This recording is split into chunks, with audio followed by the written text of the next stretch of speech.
اسلام کی بھی اور اس کائنات کی بھی ہسٹری کا اگر موسٹ امپورٹنٹ ڈے اگر کوئی ہے وہ 10 محرم کا دن ہے. یعنی عاشورے کے دن اتنے واقعات ہوئے ہیں.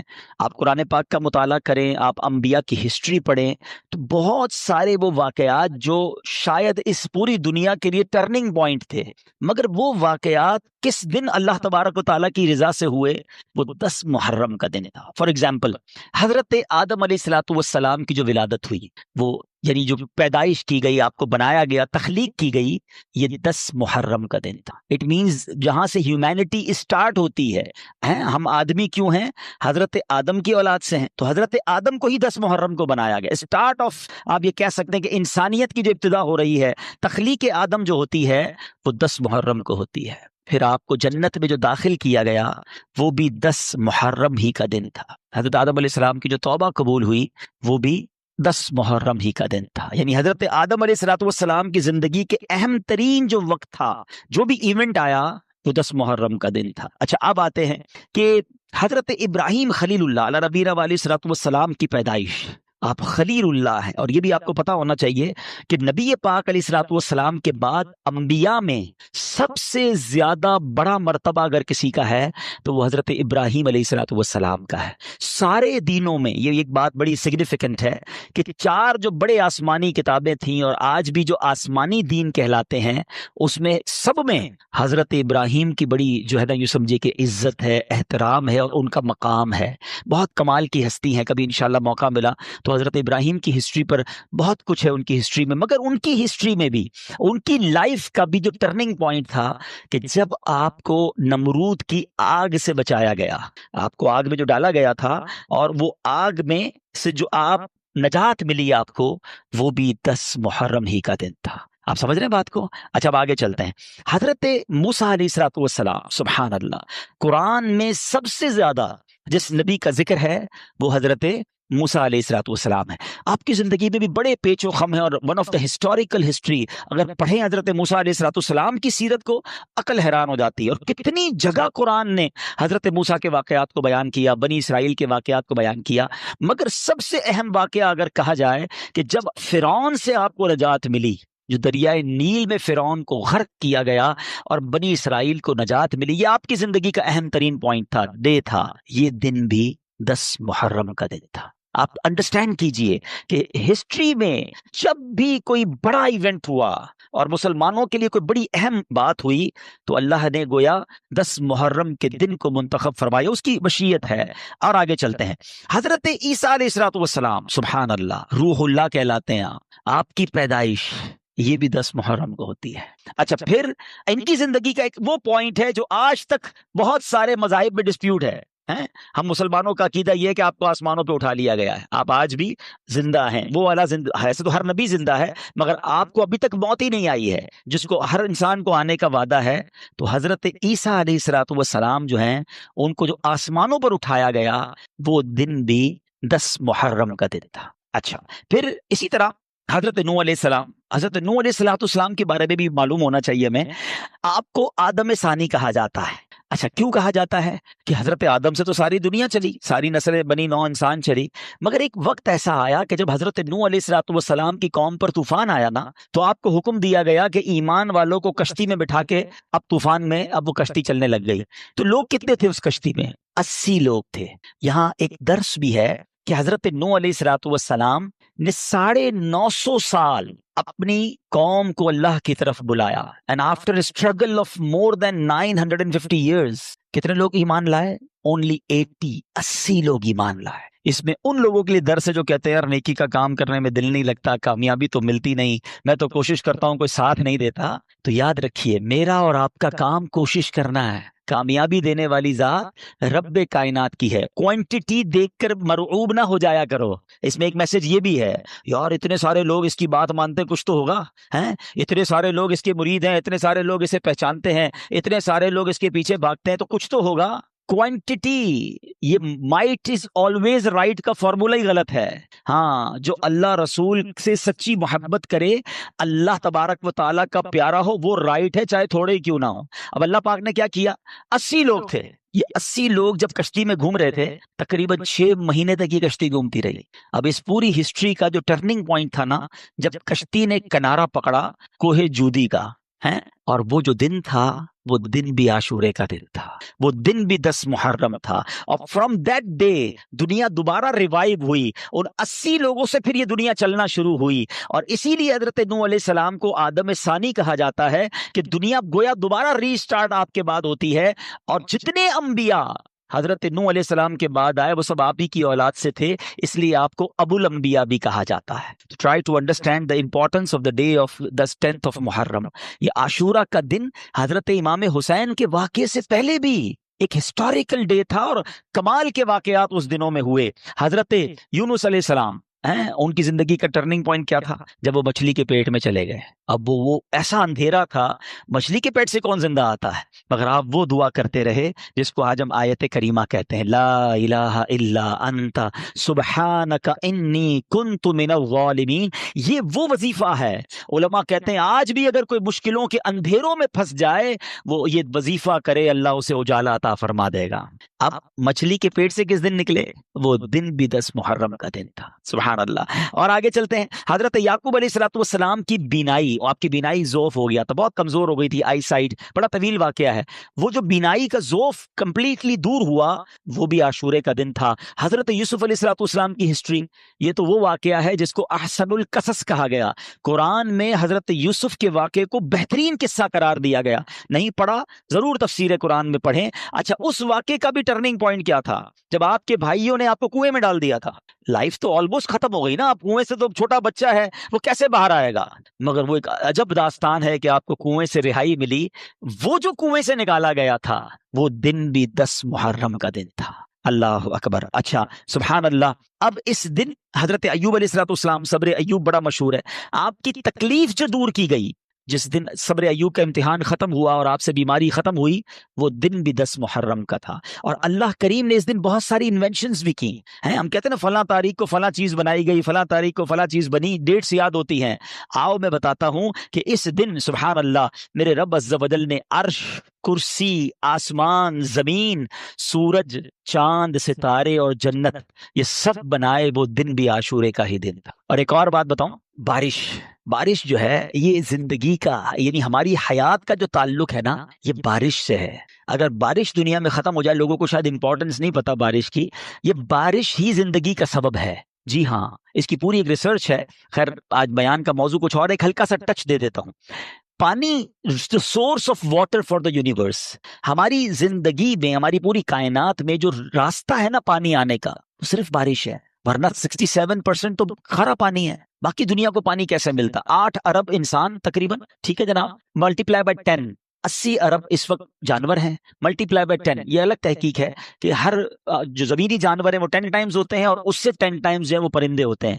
تو 800 ارب پرندے دنیا میں ہیں۔ ان سب کو پانی چاہیے، تمام پودوں کو پانی چاہیے، ہم سب کو پانی چاہیے۔ ہمیں روز پانی ملتا ہے، جتنا چاہیے اتنا ملتا ہے، اور وداؤٹ کاسٹ ملتا ہے۔ یہ تو ہماری مرضی ہے، منرل واٹر پیتے ہیں، ورنہ آج بھی 8 ارب لوگوں کے لیے اللہ نے فری آف کاسٹ پانی پوری دنیا میں اویلیبل رکھا ہے۔ ٹھیک ہے، یہ پانی کدھر سے آتا ہے؟ کتنا کروڑوں خربوں گیلن روز کا یوزیج ہے۔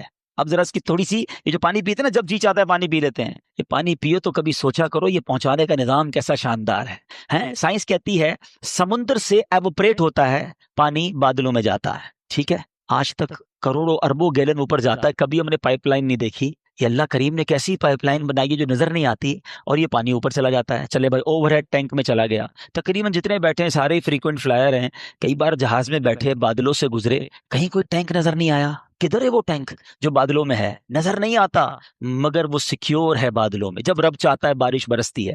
چلے جناب، یہ بھی سمجھ آ گیا، یہ پانی تو کھارا اوپر گیا تھا۔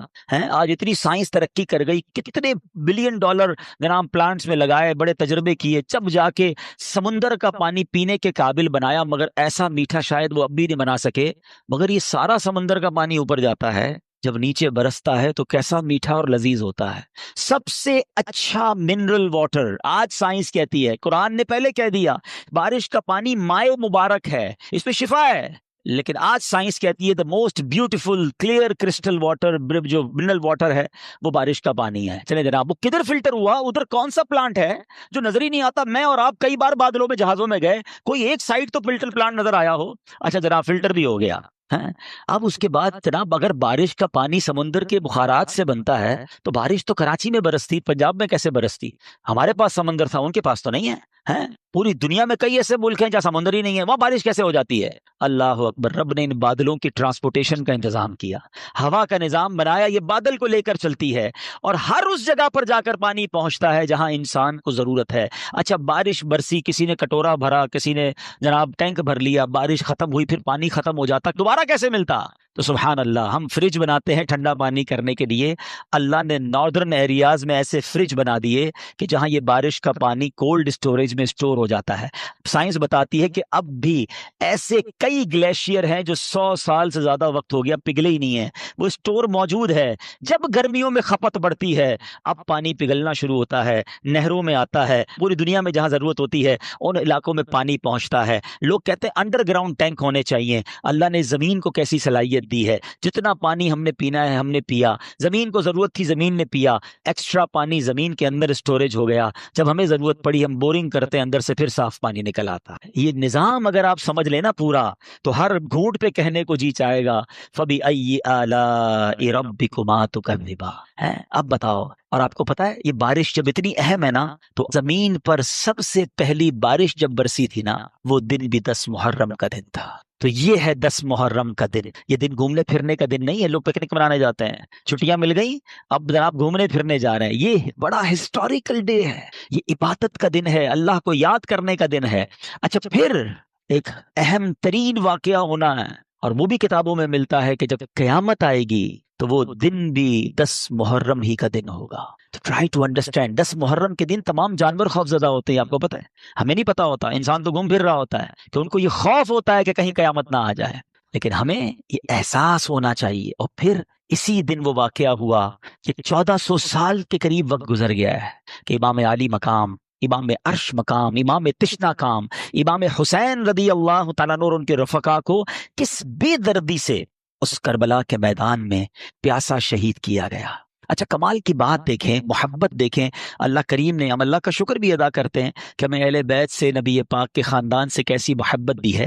ہم میں سے کئیوں کے والدین کا انتقال ہو گیا ہے، ماں سے بڑھ کر تو کوئی نہیں نا، والد سے بڑھ کر تو کوئی نہیں، لیکن جیسی تکلیف ان کے انتقال کے وقت ہوئی تھی، 2-3 سال 4 سال میکسیمم 5-7 سال کے بعد وہ تکلیف نہیں ہوتی ہے، وہ تکلیف نہیں ستاتی، مگر 1400 سال ہو گئے ہیں۔ جب بھی کربلا کا واقعہ سنتے ہیں، جب بھی امام حسین اور ان کے خاندان کی مظلومیت سنتے ہیں تو آنکھوں میں آنسو آ جاتے ہیں، دل تڑپنے لگ جاتا ہے کہ یہ کیا کیا تھا ان لوگوں نے۔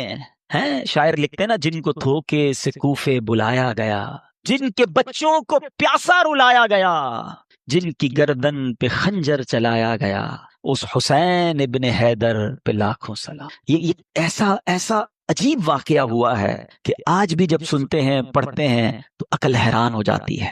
اور یہ ہستی کون تھی، ان کا اسٹیٹس کیا تھا، ان کا مرتبہ کیا تھا، جب یہ سنتے ہیں تو اور عقل حیران ہو جاتی ہے کہ اتنے بڑے مرتبے والی شخصیت کے ساتھ ایسا ظلم، کیا وہ اندھے ہو گئے تھے؟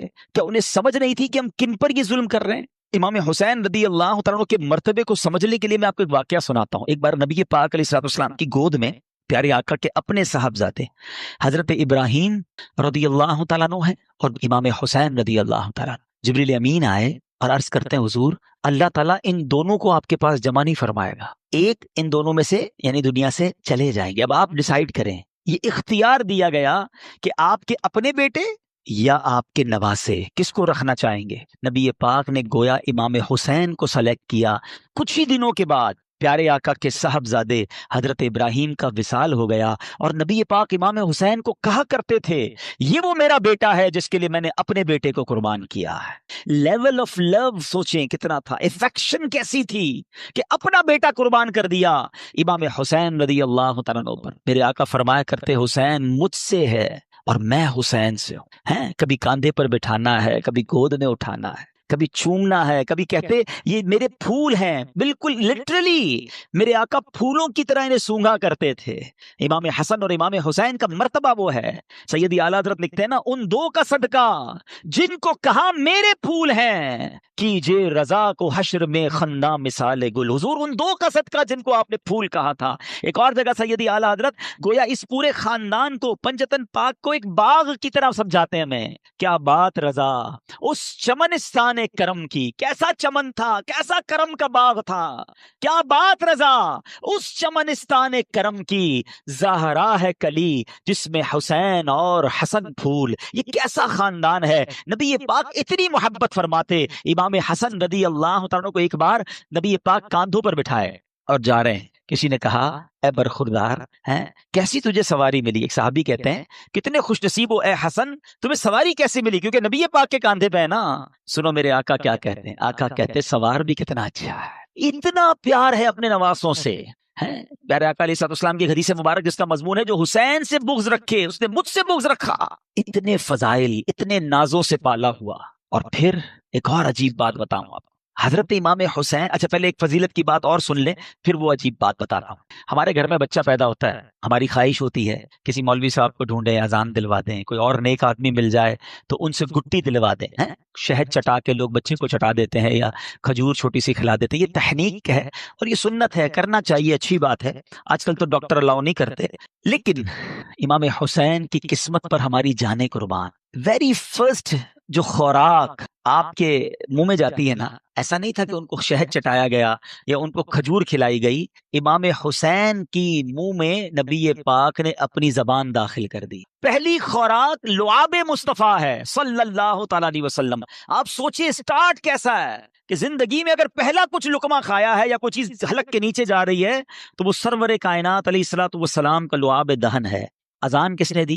آپ کے امام حسین کی کانوں میں اذان دینا بھی ان کی نصیب دیکھیں کہ ان کے کانوں نے پہلی آواز سنی اللہ اکبر، اللہ کا نام سنا، اور زبان تھی حبیب خدا کی۔ ہائے ہائے ہائے، کیا بیان کریں ہم؟ ہمارے پاس تو سچی بات بتاؤ ہماری اوقات بھی نہیں ہے، ہمارے پاس نہ وہ الفاظ ہیں نہ ہماری اوقات ہے کہ ہم حسنین کریمین اور اس گھرانے کی شان بیان کریں۔ ہم تو بس صدقہ لینے جمع ہوئے ہیں، خیرات لینے جمع ہوئے ہیں کہ کچھ ان کا ذکر کر لیں، اور وہ شاعر کہتے ہیں نا کچھ نواسوں کا صدقہ آتا ہو، در پہ آیا ہوں بن کے سوالی۔ ہم تو صدقہ لینے جمع ہوئے ہیں، نہ ہماری اوقات ہے نہ ہمارے پاس کچھ پیش کرنے کو ہے۔ تو یہ وہ ہستیاں ہیں۔ اور پھر عجب بات جو میں بتانا چاہ رہا تھا کہ آپ کی ولادت کے ساتھ ہی یہ خبر بھی نبی پاک علیہ الصلوۃ والسلام کو بتا دی گئی تھی کہ امام حسین شہید کیے جائیں گے، فرشتوں نے آ کر بتائی تھی، اور ایک فرشتے نے تو آپ کو اس جگہ کی مٹی بھی لا کر دکھائی کہ حضور یہ وہ جگہ ہے جہاں امام حسین کو شہید کیا۔ یہ سب کیا تھا؟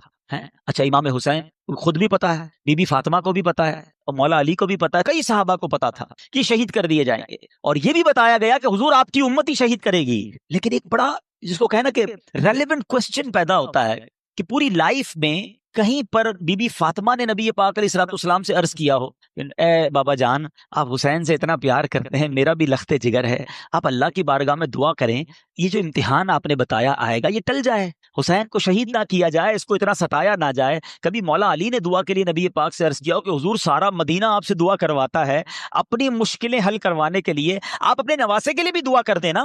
کسی نے دعا نہیں کروائی۔ What is the reason behind this? یہ بڑا امپورٹنٹ کوسچن ہے اور یہی سمجھنا ضروری ہے۔ Everybody knows about the incident of Karbala, سب کو معلوم تھا کہ کربلا میں ہونا ہے کچھ، شہید ہونا ہے امام حسین نے، مگر کسی نے دعا نہیں کروائی یا خود کی اس مصیبت کے ٹلنے کے لیے۔ سبحان اللہ، اس کا مطلب یہ ہوا everybody is prepared for that examination۔ یہ سب تیار تھے اس امتحان کے لیے، یہ اپنے بچے کو پال رہے تھے شہید ہونے کے لیے۔ یہ ہے نبی پاک کا گھرانہ۔ کہتے نا شاعر زباں پر شکوائے رنجو علم لایا نہیں کرتے، نبی کے نام لیوا غم سے گھبرایا نہیں کرتے۔ اور یہ ہم سب کے لیے لیسن ہے۔ آج میں اپنے بیان میں صرف آپ کو واقعہ کربلا یا اس کربلا کے جو حقائق ہے وہ نہیں بتانے آیا، یہ تو کئی بار ہم نے سنے ہیں کہ کیسے لڑائی شروع ہوئی تو کب پانی بند ہوا تو پہلا وار کس نے کیا تو پہلا شہید کون ہوا، یہ واقعات ہم سنتے رہتے ہیں۔ مگر فرق کیا پڑتا ہے میری اور آپ کی زندگی میں؟ ہم امپلیمنٹیشن کیا لے کر جاتے ہیں؟ ہم میں سے کئی وہ ہیں جن کی زندگی میں 40 بار عاشورہ آیا ہوگا، کسی کی زندگی میں 30 بار آیا، کسی کی زندگی میں 50 بار عاشورہ آیا۔ عاشورے کا دن اتنی بار آیا، فرق کیا آیا تمہاری زندگی میں؟ تم نے اپنی زندگی میں کیا سیکھا اس واقعے سے؟ آج ہم کچھ سیکھ کر اٹھے نا کہ کہ پیغام کیا دیتا ہے کربلا کا میدان، یہ واقعہ سکھاتا کیا ہے مجھے اور آپ کو؟ پہلا میسج یہ سمجھو کہ ہر بندہ تیار تھا امتحان کے لیے، اور آج ہم ہیں کہ چھوٹا سا امتحان آ جائے تو زبان پر شکوہ ہے، شکایات ہیں، کمپلینز ہیں، بس یار بہت پریشان، سر میں درد ہے کہ جاتا نہیں، پیٹ کا درد تڑپاتا رہتا ہے، بس ہر وقت کمر میں درد رہتا ہے، بھائی کاروبار بڑا ہی مندہ ہے، طبیعت میں مزہ نہیں ہے، بس یار پریشان ہوں، پتہ نہیں کیا زندگی کو ہو گیا ہے۔ جس کو دیکھو کمپلینز ہیں، شکر نہیں ہے، اور آزمائش کے لیے پریپیئر بھی نہیں ہے، کیونکہ قرآن نہیں پڑھتے۔ حالانکہ قرآن میں رب عز و جل نے باقاعدہ اناؤنس کر دیا ہے، سورہ بقرہ کی بڑی مشہور آیت ہے، کئی بار سنی ہوگی، وَلَنَبْلُوَنَّكُمْ بِشَيْءٍ مِّنَ الْخَوْفِ وَالْجُوعِ وَنَقْصٍ مِّنَ الْأَمْوَالِ وَالْأَنفُسِ وَالثَّمَرَاتِ وَبَشِّرِ الصَّابِرِينَ الذين اذا اصابتهم مصیبہ قالوا انا للہ وانا الیہ راجعون۔ اچھا، اسی آیت سے پہلے جو آیت جہاں سے سٹارٹ ہوا، یہ ٹاپک سٹارٹ ہوا ہے، تو کیا فرمایا؟ یا ایھا الذین آمنوا استعینوا بالصبر والصلاۃ ان اللہ مع الصابرین۔ پہلے سے قرآن گویا آپ کا مائنڈ سیٹ کر رہا ہے کہ دیکھو اللہ صبر کرنے والوں کے ساتھ ہے، اے ایمان والو مدد طلب کرو نماز سے اور صبر سے، اور پھر کہا اللہ صبر والوں کے ساتھ ہے، پھر آگے ٹاپک شروع ہوتا ہے کہ ہم ان قریب تمہیں آزمائیں گے، وَلَنَبْلُوَنَّكُمْ، کن چیزوں سے؟ اچھا لسٹ بھی دے دی قرآن نے، تمہیں بھوک سے آزمائیں گے، غربت آ جائے گی، تمہارے پھل کم ہو جائیں گے، تمہارا مال کم ہو سکتا ہے، تمہیں خوف بھی ہو سکتا ہے دشمن کا، ڈیفیکلٹیز آ سکتی ہیں لائف میں، لیکن پھر آگے کیا کہا؟ وَبَشِّرِ الصَّابِرِينَ، خوشخبری ہے صبر والوں کے لیے، جب ان پر مشکل آتی ہے تو کہتے ہیں ہم اللہ ہی کا مال ہیں اور اللہ ہی کی طرف لوٹائے جائیں گے۔ تو اس کا مطلب یہ ہوا کہ ایسا نہیں ہوگا کہ زندگی میں کبھی مجھ پر اور آپ پر کوئی پرابلم نہیں آئے گی، آ چکی، آگے بھی آئیں گی، لیکن قرآن کہتا ہے خوشخبری ہے صبر والوں کے لیے کہ جب پرابلم آتی ہے تو پریپیئر ہوتے ہیں، اللہ کا شکر ادا کرتے ہیں، صبر کرتے ہیں۔ کربلا کا میدان، کربلا کا یہ انسیڈنٹ صبر کا درس دیتا ہے۔ آج سے نیت کرے کہ مشکلوں پر بے صبری نہیں بلکہ صبر کا دامن تھامیں گے، اللہ کی رضا پر راضی رہیں گے۔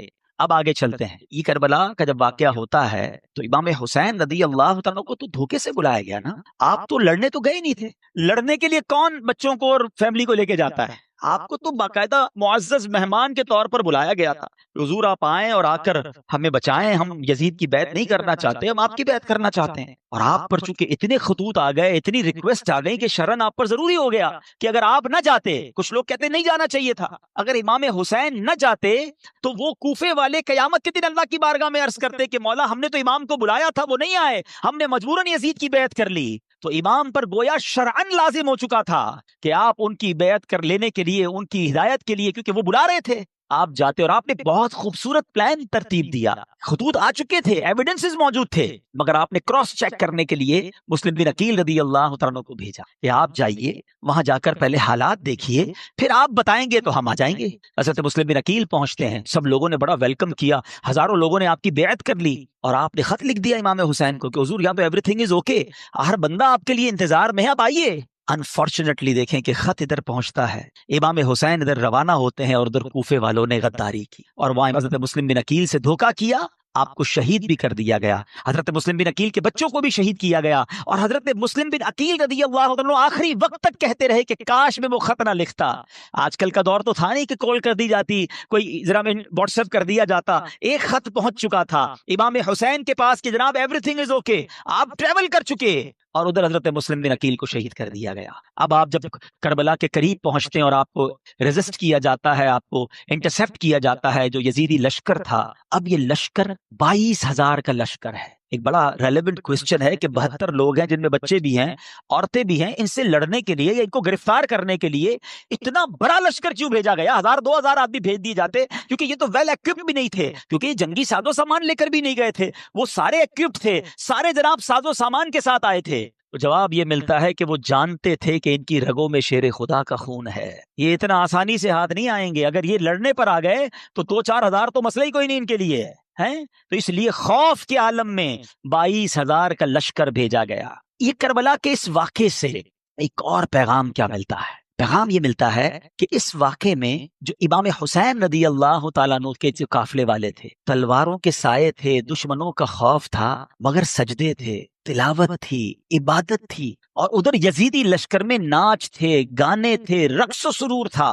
آج ہم سب غور کریں کہ ہماری زندگی حسینی طریقے پر گزر رہی ہے یا یزیدی طریقے پہ گزر رہی. میں تو پنجتن کا غلام ہوں، بہت شوق سے پڑھتے ہیں. یہ واقعہ کربلا صرف نیاز کھانے کے لیے آیا ہے یا صرف نعرے لگانے کے لیے آیا ہے؟ کچھ سیکھنا نہیں ہے، کچھ عمل نہیں کرنا کہ میں سارا سال یزیدی طریقے پر گزاروں. ان کی راتیں رقص و سرور میں گزری کربلا کے میدان میں بھی، اور ان کی راتیں تلاوت قرآن اور دعاؤں میں گزری. میری اور آپ کی راتیں کیسے گزر رہی ہیں؟ فلموں میں، گانوں میں، میوزک میں، اور کہتے ہیں پنجتن کا غلام ہوں. کتنے ایسے ہیں جو عشاء بھی جماعت سے پڑھتے ہیں، فجر بھی نماز پڑھتے ہیں، رات تلاوت کر کے سوتے ہیں، باوضو سوتے ہیں، راتیں فلم دیکھے بغیر نیند نہیں آتی، موبائل ہاتھ میں ہوتا ہے، پتہ نہیں کیا کچھ چل رہا ہوتا ہے، اور کہتے ہیں میں پنجتن کا غلام ہوں. یاد کرو وہ کربلا کا میدان کہ یزیدیوں کی راتیں کیسی گزری اور حسینیوں کی راتیں کیسی گزری. امام حسین کے چاہنے والے کی رات تو سبحان اللہ، میں سو جاؤں یا مصطفیٰ کہتے کہتے، کھلے آنکھ صلی اللہ کہتے کہتے. غور کیجئے، ہم سب نے قیامت کے دن ملاقات کرنی ہے امام حسین سے،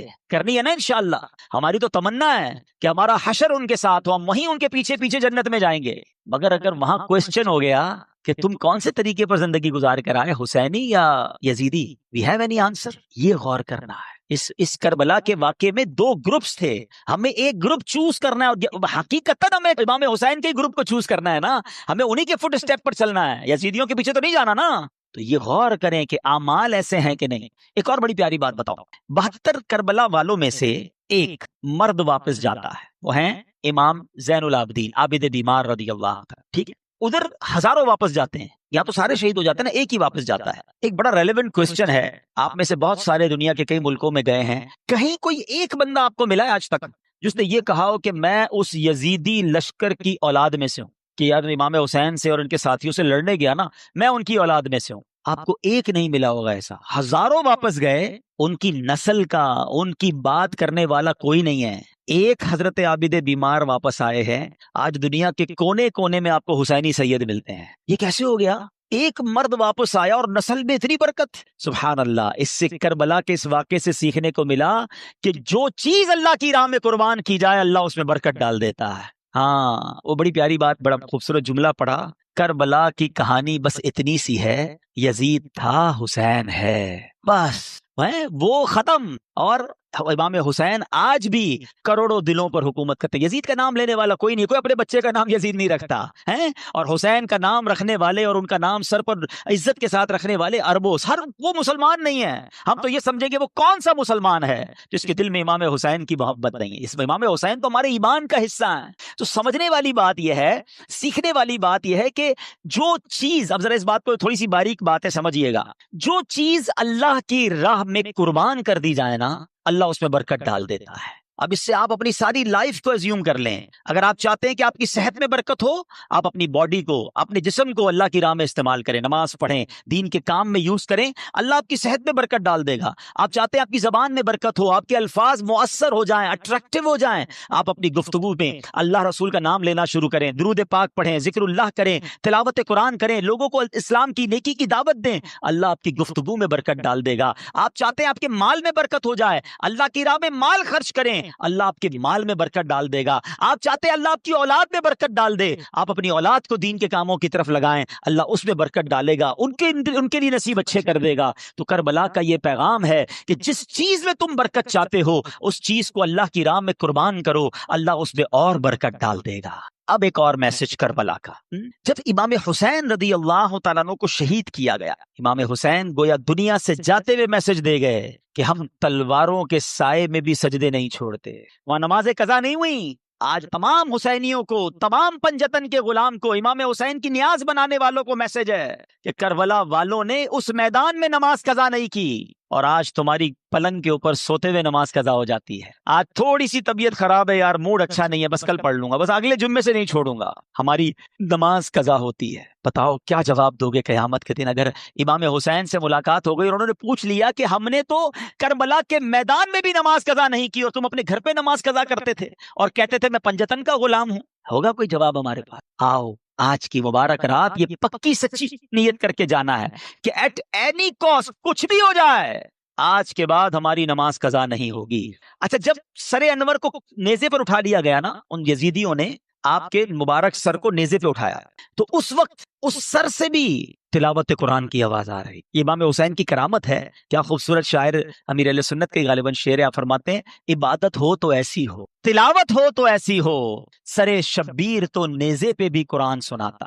یہ بھی پیغام تھا ہمارے امام کا کہ قرآن کتنا اہم ہے. مگر انفارچونیٹلی آج ہماری بہت بڑی تعداد کو صحیح تلفظ کے ساتھ قرآن پڑھنا بھی نہیں آتا. اچھا آتا ہے تو پڑھنے کا ٹائم, ذرا سوچو کتنا خوف کا وقت ہوگا, کتنا افراتفری کا عالم ہوگا. لاشیں پڑی ہوئی ہیں مگر میرے امام تلاوت کر رہے ہیں, اور ہم اپنے گھر میں ایئر کنڈیشن چل رہا ہوتا ہے پھر بھی تلاوت نہیں کرتے. یہ موبائل ہم سے روز گھنٹوں لے جاتا ہے. سورہ ملک پڑھنے کا ٹائم نہیں ملتا, حالانکہ اسی موبائل میں قرآن بھی ڈاؤن لوڈ ہو سکتا ہے. سورہ یاسین پڑھنے کا ٹائم نہیں ملتا. کئی ایسے حافظ قرآن ہوتے ہیں جو دہراتے نہیں اپنے قرآن کو. اللہ نے اتنی بڑی نعمت دی آپ کو کہ آپ کے سینے میں قرآن محفوظ ہوا, گویا جنت کا آپ کو راستہ ٹھکانہ مل رہا تھا اور آپ نے اسے بھلا دیا. آپ اسے بھی نہیں پڑھتے. نہ کریں ایسا. حدیث پاک کا مضمون ہے وہ دل ویران ہے جس میں کچھ قرآن نہیں ہے. ہم سب کے لیے کوسچن ہے کہ میرے دل میں کتنا قرآن, میں کتنا روز قرآن پڑھتا ہوں. آؤ پلیز, یہ پیغام ہے کربلا کا. امام حسین کی روح بھی بہت خوش ہوگی. گفٹ دینا چاہتے ہو نا اپنے امام, ہیں ایصال ثواب کرنا چاہتے ہو, لنگر بنا کر, کھچڑا بنا کر اور جناب نیاز بانٹ کر ضرور کریں, مگر اس بار تھوڑا وہ پنجابی میں کہتے ہیں نا ذرا وکھرا, ذرا ہٹ کے آؤ, ذرا ایصال ثواب بھی کریں کہ کھچڑا ضرور بنائیں, نیاز بھی بنائیں, مگر اس بار نیازی کے ساتھ ساتھ نمازی بن کے ہم امام حسین کو ایصال ثواب کریں. ہیں ہم پہلے نمازی ہیں پھر نیازی ہیں, تو نیت کریں انشاءاللہ کہ اب روزانہ قرآن پڑھیں گے انشاءاللہ. ہاں یہ عاشورے کا دن ٹرننگ پوائنٹ بنے نا میری زندگی میں, تو فائدہ ہوا نا کہ میں نے کربلا کے انسیڈنٹ سے یہ سیکھا کہ وہ وہاں نہیں چھوڑتے تھے تلاوت میں, یہاں چھوڑ رہا ہوں اور پھر کہتا ہوں پنجتن کا غلام. پلیز قرآن سے دوستی کریں. اب آتے ہیں ایک اور میسج. امام حسین کو ایمفسائز کیا گیا, آپ کو بہت زیادہ پریشرائز کرنے کی کوشش کی گئی کہ آپ یزید کی بیعت کر لیں. ایک ہی تو مطالبہ تھا نا. اچھا آج میں اور آپ مدینے جانے کے لیے کتنا ترستے ہیں. امام حسین تو پیدا ہی مدینے میں ہوئے تھے, پھر بھی مدینہ چھوڑنا پڑا. پہلے مکے آ گئے, 5 مہینے مکے میں رہا تاکہ کوئی کسی طرح معاملہ ٹل جائے, لیکن جب اس کے بعد بھی معاملہ نہیں ٹلا اور کوفیوں کے لیٹر آتے رہے تو پھر آپ کوفہ گئے. مدینہ چھوڑنا پڑا, سب کچھ چھوڑنا پڑا, خاندان چھوڑنا پڑا, پھر شہید بھی ہو گئے. جب اتنا زیادہ برڈن ہونا, یعنی کسی کے سر پر کوئی پستول رکھ دے, تو شریعت بہت ساری چیزوں کی اجازت دے دیتی ہے کہ جب جان جانے کا خوف ہو تو کئی ایسے کام جو حرام ہوتے ہیں وہ حلال ہو جاتے ہیں فار دا ٹائم بینگ. اس کی پوری تفصیل ہے. یعنی اگر کوئی کسی کے ماتھے پر پستول رکھ کر بعد اللہ کہے کفریہ کلمہ کہہ دو, تو جان چونکہ بڑی اہمیت ہے اسلام میں, تو ایک لیول ایمان کا وہ ہے کہ بندہ شہید ہو جائے, کہ نہیں کہتا, لیکن اجازت شریعت یہ دیتی ہے کہ وہ دل میں ایمان رکھ کر زبان سے کوئی ایسا جملہ کہہ دے جس سے اس کی جان بچ جائے, مگر دل میں ایمان ہونا ضروری ہے. یعنی میں سمجھا رہا یہ چاہ رہا ہوں کہ ایسی پوزیشن میں بہت سارے کاموں کی اجازت مل جاتی ہے. تو امام حسین بھی کمپرومائز کر لیتے, کیوں اب پورے خاندان کو شہید کروا دیا؟ یہ ریلیونٹ کوسچن بنتا ہے. مگر میرے امام جانتے تھے کہ اگر آج میں نے کمپرومائز کر دیا نا تو پھر نانا کی ساری امت کے لیے ایک مثال بن جانی ہے کہ جب حسین کمپرومائز کر سکتے ہیں تو پھر تو ہم بھی کر سکتے ہیں. آپ نے باطل کے آگے سر نہیں جھکایا, سر کٹا دیا, نانا کے دین کو سر بلند کر گئے. یہ میسج ہے ہم سب کے لیے, ان تمام لوگوں کے لیے جو آج چھوٹی چھوٹی باتوں پر کمپرومائز کر رہے ہیں. ارے جناب کیا کریں, پورے سبھی لوگ جھوٹ بولتے ہیں, سچ کا زمانہ نہیں, تھوڑا بہت جھوٹ تو ہم بھی بول لیتے ہیں. کمپرومائز کیا نا, ساری مارکیٹ ملاوٹ کرتی ہے جناب, جھوٹ بول کر کاروبار کرتی ہے. میں نہیں کروں گا تو جناب میرا مال نہیں بکے گا, ہماری مارکیٹ کے لیے کرنا پڑتا ہے. کر لیا کمپرومائز. بچے کی شادی ہے, کیا کریں, پورے خاندان والوں کا رسم و رواج ہے, نہیں کریں گے تو خاندان والے ناراض ہو جائیں گے, ہمیں کنجوس سمجھیں گے, منہ دینا پڑتا ہے جناب خاندان والوں کو. ناچ گانے کر لیے, حرام کام کر لیے, کر لیا کمپرومائز. ارے دوستوں میں بیٹھتا ہوں بھائی, سارے دوست تاش کھیلتے ہیں, سارے روز جوا کھیلتے ہیں, اب پتہ نہیں کمپیوٹر پر کیا کیا کر رہے ہوتے ہیں. تھوڑا بہت مجھے بھی پر کمپنی دینی پڑتی ہے ورنہ سب مذاق اڑائیں گے, تھوڑا بہت تو کرنا پڑتا ہے. کر لیا کمپرومائز. یہی تو امتحان تھا تمہارا. وہ کربلا کے میدان میں جان لٹا گئے, کمپرومائز نہیں کیا. لوگ کہتے ہیں ہماری کنٹری میں کرنا پڑتا ہے, کیا کریں, جاب ایسی ہے نماز کا ٹائم نہیں ملتا, کیا کریں, جاب ایسی ہے اس میں روزہ نہیں رکھ سکتے. کچھ لوگ کہتے ہیں جاب ایسی ہے داڑھی نہیں رکھ سکتے. تم کمپرومائز کر رہے ہو چند پیسوں کی خاطر, ہے دنیا کی خاطر. میرے امام نے کربلا کے میدان میں سکھایا تھا کہ باطل کے آگے سر نہیں جھکانا. تم ایک جگہ سے تم یہ سمجھتے ہو کہ یہ جاب چھوٹ جائے گی نماز کے لیے, ارے تم چھوڑ دو ایسی جاب, اللہ تمہیں ایسی 10 اچھی جابز عطا فرما دے گا. ایک در بند ہوگا, اللہ تمہارے لیے 10 در کھول دے گا. ہمت تو لاؤ اپنے اندر. پھر کہتے ہو میں پنجتن کا غلام ہوں, اور ہر بات میں کمپرومائز, ہر چھوٹی بات میں پھسل جاتے ہیں. کیا کریں چلتا ہے، نہیں چلے گا بھائی. وہ چیز نہیں چل سکتی جس میں میرے اللہ اور اس کے رسول کی ناراضگی ہے، جس میں کربلا والوں کے طریقے سے ہٹ رہا ہوں. یزیدی کام کروں اور کہوں میں پنجتن کا غلام ہوں. سیکھو اس بات سے. بریلی کی تاجدار امام اہل سنت کا ایک شعر اللہ کرے دل پر نقش ہو جائے، کہتے کروں مدح اہل دول رضا، پڑے اس بلا میں میری بلا، میں گدا ہوں اپنے کریم کا، میرا دین پارائے نہ نہیں. میرا دین روٹی کا ٹکڑا نہیں ہے تھوڑے پیسوں کے لیے بیچ دوں. اب یہ تمہارا امتحان ہے کہ بہت سارا نفع نظر آ رہا ہے، ایک ڈیل آ رہی ہے جس میں پیسے بہت ہیں مگر ہے حرام، اللہ کی ناراضگی والی ڈیل ہے، فوراً مل جائیں گے پیسے.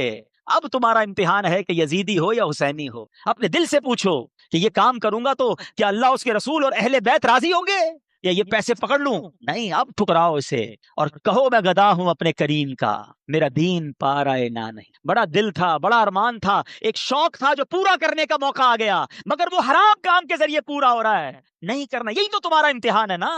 یہ کربلا کا پیغام ہے کہ تمہیں وہ کام سے اپنے آپ کو بچانا ہے، کمپرومائز نہیں کرنا ہے، غلط کام کی طرف آگے نہیں بڑھنا ہے اگر تم واقعی پنجتن کے غلام. خدارا اس بات کو سیکھیے اور اپنی زندگی میں یہ اسٹرانگنس لائیے.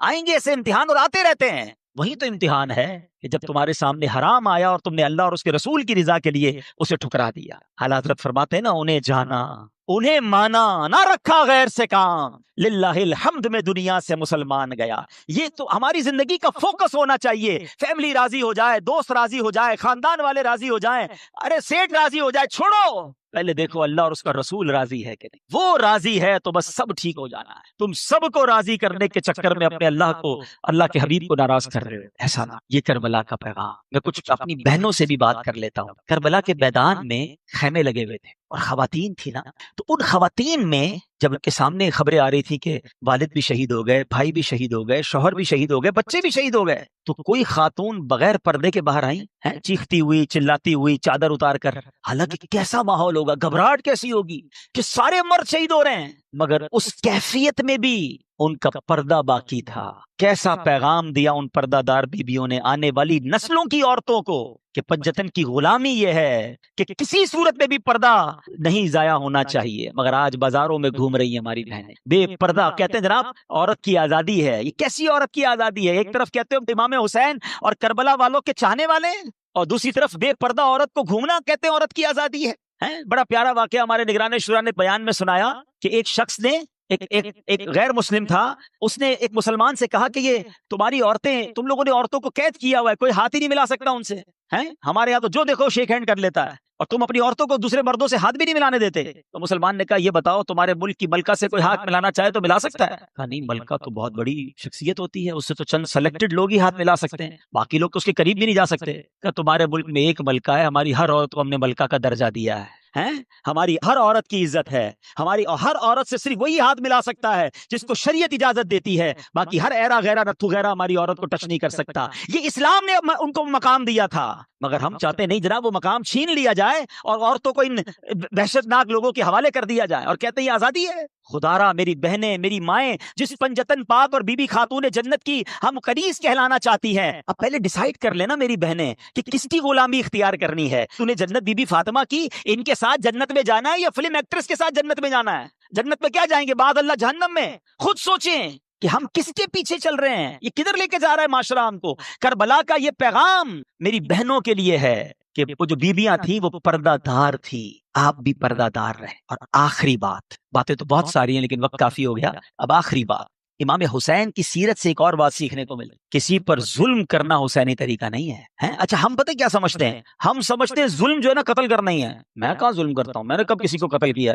کسی کی ٹانگیں نہیں توڑی. یہ بھی ایک بڑا عجیب کانسیپٹ ہے. ہاں ظلم صرف کسی کو قتل کرنے، کسی کا سر پھوڑنے اور کسی کو جناب زد و کوب کرنے کا انعام نہیں ہے.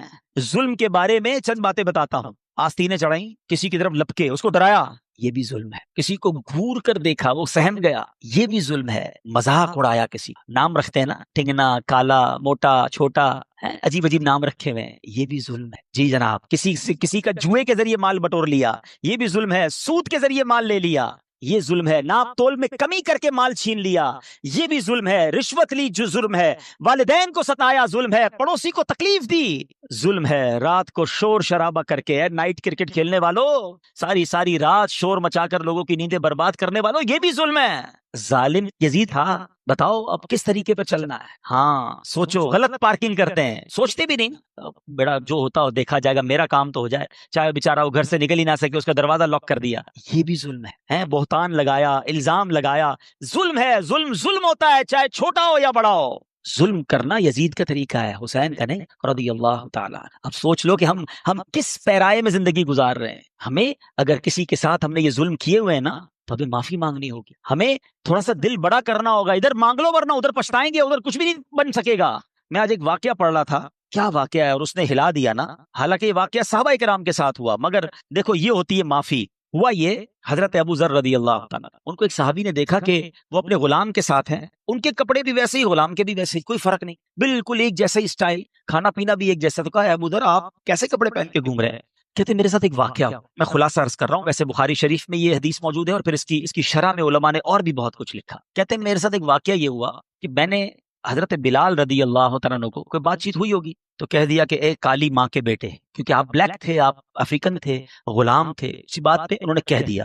حضرت بلال کو بہت زیادہ دکھ ہوا، تو پہنچ گیا نبی پاک علیہ السلام، حضور حضرت ابو ذر نے مجھے ایسا کہا ہے۔ پیارے آقا علیہ الصلوۃ والسلام نے حضرت ابو ذر سے صرف یہ فرمایا کہ لگتا ہے ابھی تک تمہارے اندر وہ جہالت کے زمانے کی کچھ چیزیں باقی ہیں۔ خلاصہ عرض کر رہا ہوں، حضرت ابو ذر رونے لگے، اتنا روئے، اتنے پریشان ہوئے کہ باہر گئے اور حضرت بلال سے کہا بلال جب تک تم میرے منہ پر اپنا پیر نہیں رکھو گے میں سمجھوں گا مجھے معافی نہیں ملی۔ یہ کیسی معافی تھی، یہ کیسی ندامت تھی۔ اور اس کے بعد نبی پاک علیہ الصلوۃ والسلام نے کچھ اس طرح فرمایا کہ غلام تمہارے بھائی بہنوں کی طرح ہیں، ان کو اپنی طرح ہی رکھو۔ تو کہتے اس دن سے اب میں اپنے غلاموں جیسا ہی لباس پہنتا ہوں، ان کے ساتھ ہی کھاتا ہوں، ان جیسی لائف اسٹائل گزارتا ہوں۔ یہ جگرا تھا نا کہ اگر غلطی ہوئی تو فوراً معافی بھی کیسی مانگی۔ آج ہمارے دوستوں کو، غریبوں کو جو جی چاہتا ہے کہہ کے گزر جاتے ہیں، ارے یار کوئی بات نہیں، چلتا ہے، اس کا تو ایسا ہی ہے معاملہ ہے، کیا کر لے گا، نوکر ہی ہے نا میرا، غریب ہی ہے بیچارہ، کیا کر لے گا۔ نہیں میرے میٹھے اسلامی بھائی، وہ بھی دل رکھتا ہے۔ حضرت بلال چلے گئے تھے نا نبی پاک کے پاس، وہ اللہ کی بارگاہ میں آج بھی ہاتھ اٹھا کے جا سکتا ہے کہ یا اللہ اس نے میرا دل دکھایا ہے، پھر یاد رکھنا تتر بتر ہو جاؤ گے۔ ہم نے چلتے کاروبار تباہ ہوتے دیکھے ہیں، چلتی صحت ختم ہوتے دیکھی ہے۔ ویسے میں ایک مشورہ دے دیتا ہوں، اگر آپ کو فیل ہو نا کبھی زندگی میں یار everything is going very well, کاروبار بھی ٹھیک تھا، فیملی بھی ٹھیک تھی، عزت بھی بڑی تھی، اچانک ایک ایک کر کے چیزیں ختم ہو رہی ہیں، گھر والوں میں لڑائیاں ہو رہی ہیں، میری صحت خراب ہو رہی ہے، کاروبار بگڑتا جا رہا ہے، کچھ گڑبڑ ہے، چیک کر لینا کبھی کہیں کسی کا دل تو نہیں دکھا دی، کسی کی ہائے تو نہیں لے لی۔ ہاں یہ ایک ہائے جو ہے نا یہ عرش تک جاتی ہے، مظلوم ہاتھ اٹھائے تو اللہ کے عرش تک اس کی پکار جاتی ہے، اور پھر مظلوم کے ساتھ رب ہو جاتا ہے، پھر ظالم کو ٹھکانہ نہیں ملتا۔ ہمیں بعض اوقات تو پتہ بھی نہیں ہوتا ہم ظلم کر رہے ہوتے ہیں۔ میں نے کہا نا یہ ساری باتیں تو ظلم میں کبھی آپ نے کاؤنٹ ہی نہیں کی ہوں گی۔ ہم تو ظالم کہتے ہیں اس کو جو پستول اٹھا کے کسی کو قتل کرتا ہے۔ ارے بھائی پستول کا وار کم تکلیف دیتا ہے جو زبان کا وار تکلیف دیتا ہے۔ عربی کا مقولہ ہے کہ تلوار کا وار تو ابھی بھی انسان سہ سکتا ہے، بعد میں ٹھیک ہو سکتا ہے، زبان کا وار جو ہے نا وہ انسان کو ٹکڑے ٹکڑے کر دیتا ہے، اور کئیوں کی زبان تو ہمیشہ انگارے ہی برساتی ہے۔ تو ہے کربلا والوں سے محبت کرنے والوں، اپنی زبان نرم کرو، اپنی عادتیں نرم کرو، لڑائی جھگڑے اور لوگوں پر ظلم نہیں ہونا چاہیے، اور اگر کہیں ہو گیا ہے نا تو اس واقعے سے سبق حاصل کرو، مانگ لو معافی، بلے تمہارا مرتبہ بڑا ہے، تم سیٹھ ہو وہ نوکر ہے، تم باپ ہو وہ بیٹا ہے، تم چودھری ہو علاقے کے بڑے ہو اور وہ غریب تمہارا پڑوسی رشتہ دار ہے، کوئی بات نہیں، مانگ لو آج معافی، ورنہ قیامت کے دن اگر وہ کھڑا ہو گیا نا اللہ کی بارگاہ میں پھر دینے کو کچھ نہیں ہوگا، پھر ادھر پیسے نہیں نیکیاں دینی پڑیں گی، وہ ہے ہی نہیں ویسے ہمارے پاس۔ تو اللہ کرے کہ آج اس کربلا کے واقعے سے ہم یہ جو میسیجز مل رہے ہیں ہمیں یہ ہم سیکھیں اور اپنی ذات میں امپلیمنٹ کریں۔ اللہ کربلا والوں کی قبروں پر کروڑوں رحمتوں کی بارش نازل فرمائے، ان کے فیوز و برکات سے ہمیں مالا مال فرمائے۔ صلو علی الحبیب صلی اللہ تعالی علیہ۔ میرے اعمال کی اصلاح کرم سے کر دے۔ یوم جمعہ ایک کام بہت اہم ہے کرنے والا، میرے آقا علیہ الصلوۃ والسلام کا فرمان عالی شان ہے، جو جمعہ کے دن حدیث پاک کا خلاصہ ہے 200 بار درود پاک پڑھتا ہے اس کے 200 برس کے گناہ معاف کر دیے جاتے ہیں۔ تو بالخصوص یہاں تاجپور کے اسلامی بھائی بھی اور مدنی چینل کے ناظرین بھی جمعہ کا دن جب بھی آئے کثرت کے ساتھ درود پاک پڑھنا اپنا معمول بنائیے۔ یہ بھی یاد رہے کہ جمعہ کے دن کی ایک نیکی